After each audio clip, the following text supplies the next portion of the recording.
Hello everybody, this is Molenga and welcome to my channel where we talk all things faith, life and personal development. In today's video, I'll be talking about how God is waiting for you to move and you may be waiting for him to move, but he won't move until you move.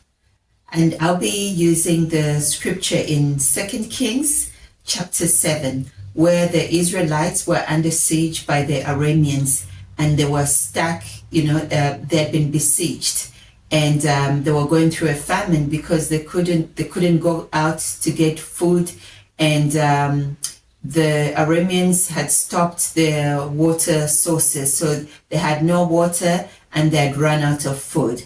So come in our heroes of the story, 4 lepers who were at the entrance of the city, and they were there deliberating between them, amongst themselves, and saying, why sit here till we die?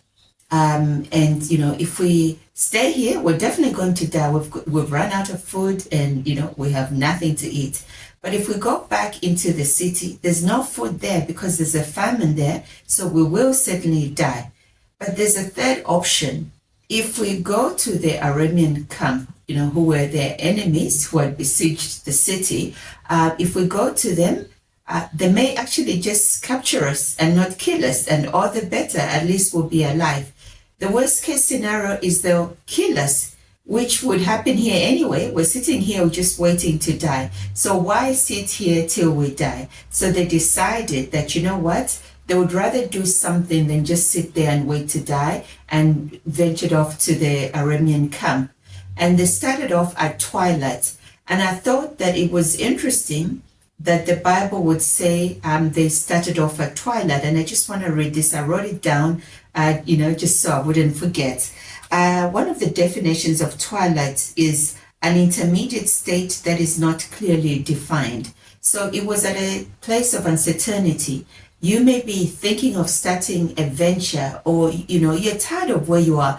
You feel you're at the bottom of your barrel, or as somebody said, the barrel is on top of you, and you know that something must give, something must change in order for the situation to change. So it could be your twilight, an intermediate state where, you don't know how it's going to work out. The business might not work out, but then you won't be in a worse off situation than you are because you already don't have. Or the business might work out, in which case you're so glad you just didn't sit there waiting to die, whatever, dying may mean to you. So off they went to the Aramean camp. And then something strange happened. When they started off heading to the Aramean camp, God performed a miracle. The Arameans thought they had chariots and horses, coming as the lepers were going towards their camp. And they said to themselves, oh my gosh, the Israelite king must have hired the Hittites and the Egyptians, to come and fight us. Let's run for our lives. And they ran, leaving their loot behind. And by the time these 4 lepers arrived, they had a party. They were moving from tent to tent, eating and drinking wine, taking silver and taking gold, clothing. And then they were doing that, for most of the night until eventually they decided, well, this is not good. Here we are having a party and our brothers and sisters have got nothing. Let's go and report to them. The story obviously goes on. They went and reported, and the people did discover the loot, and everybody had a field day. But let's look at some points in this story. First of all, the lepers were those who were despised. I don't think if they had voted who's going to save us, they would have said lepers. They didn't fit the criteria of who would be the hero of the story. But that didn't stop God from using them, because they had the courage to step out. And so when they did, God caused that miracle of the Arameans thinking that an army was coming against them.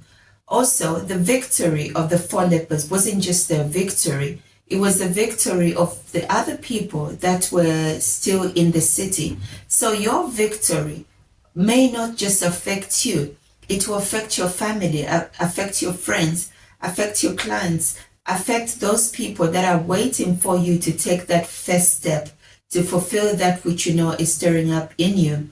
And then the other point as well is the four lepers were just hoping for food because there was a famine and they were hungry, but they got more than food. They had wine drinking away, they got clothes, they had equipment, they got the gold, they got the silver. So this thing that you're hesitating on taking that step, you will not just get what you think you're looking for. You will get so much more. You get growth, you get money, you get to meet people that you wouldn't have met if you were just sitting at the gate.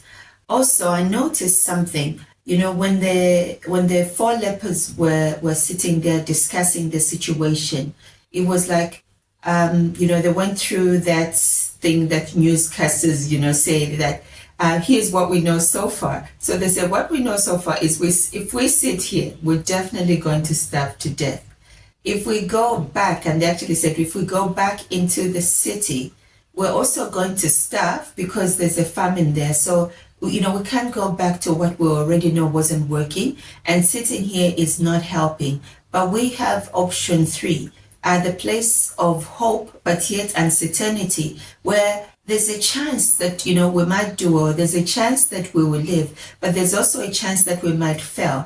And they made a good decision that, we would rather go out and take a chance than sit here till we die. So that is my encouragement for you today. You know what? Have a sit down with yourself. Look at where you've come from.